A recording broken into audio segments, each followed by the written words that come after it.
ബസ്സിൽ കയറുന്ന സ്ത്രീകൾക്ക് സീറോ വാല്യൂള്ള ടിക്കറ്റ് എല്ലാവരും നിർബന്ധമായും ടിക്കറ്റ് എടുത്തിരിക്കണം. സീറോ വാല്യൂള്ള ടിക്കറ്റ്, ആ ടിക്കറ്റുമായി മാത്രമേ യാത്ര ചെയ്യാൻ കഴിയൂ. സാധാരണ ബസ്സിൽ യാത്ര ചെയ്യുമ്പോൾ ലഭിക്കുന്നത് പോലുള്ള ഇലക്ട്രോണിക് വെൻഡിംഗ് മെഷീനിൽ നിന്ന് ടിക്കറ്റുകൾ, സീറോ രേഖപ്പെടുത്തിയ ടിക്കറ്റുകൾ കൈമാറും. ആ ബസ്സിൽ ആ ടിക്കറ്റുമായി വേണം സ്ത്രീകൾ യാത്ര ചെയ്യേണ്ടത്.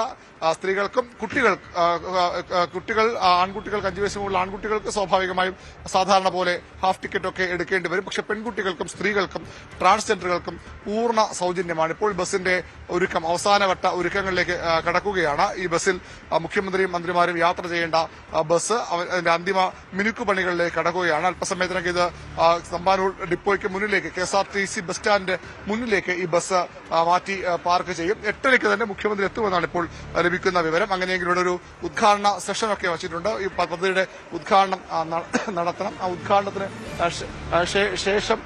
ഉദ്ഘാടനത്തിന് ശേഷം ഇപ്പോൾ ഈ ബസിന്റെ ഉള്ളിലെ ദൃശ്യങ്ങളാണ് നമ്മൾ കാണുന്നത്. മുഖ്യമന്ത്രിയും മന്ത്രിമാരും യാത്ര, മുഖ്യമന്ത്രിയുടെ സീറ്റ് മുൻവശത്ത് കാണാം. അതിന്റെ പിൻവശത്ത് ഗതാഗത സെക്രട്ടറിയും പിന്നാക്കക്ഷേമ മന്ത്രിയും മറ്റ് MLA മാരും ചീഫ് സെക്രട്ടറിക്കും ഒക്കെ പ്രത്യേക സീറ്റുകളുണ്ട്. ബസിന്റെ ഉൾവശമാണ് ഇപ്പോൾ പ്രേക്ഷകർ കാണുന്നത്. മുഖ്യമന്ത്രി യാത്ര ചെയ്യുന്ന പ്രിയദർശിനി സ്ത്രീ സൗജന്യ യാത്രയുടെ ബസ്സാണിത്. ഈ ബസ്സിൽ 8:30 മുഖ്യമന്ത്രി VD സതീശനും ഗതാഗത മന്ത്രി CP ജോണും ചീഫ് സെക്രട്ടറി അടക്കമുള്ള ഉദ്യോഗസ്ഥരും MLA മാർ ജനപ്രതിനിധികളും ഒക്കെ ഇതിൽ യാത്ര ചെയ്യും. പ്രതിപക്ഷ MLA മാർ ഈ ഉദ്ഘാടന ചടങ്ങുകളുടെ ഭാഗമാകുന്നില്ല. ഇന്നലെ പ്രതിപക്ഷ നേതാവ് പിണറായി വിജയൻ പറഞ്ഞത്, പ്രതിപക്ഷം ഇതിനോട് നിസ്സഹകരിക്കുമെന്ന് പറയുമ്പോൾ പദ്ധതി എതിർക്കുകയല്ല. സ്വാഭാവികമായും UDF-ന്റെ തെരഞ്ഞെടുപ്പ് വാഗ്ദാനം എന്ന് പറയുന്നത് മുഴുവൻ ബസ്സുകളിലും സൗജന്യ യാത്ര എന്നുള്ളതായിരുന്നു. പക്ഷേ അത് പാലിക്കാൻ സർക്കാർ തയ്യാറായിട്ടില്ല. അത് പാലിക്കണം.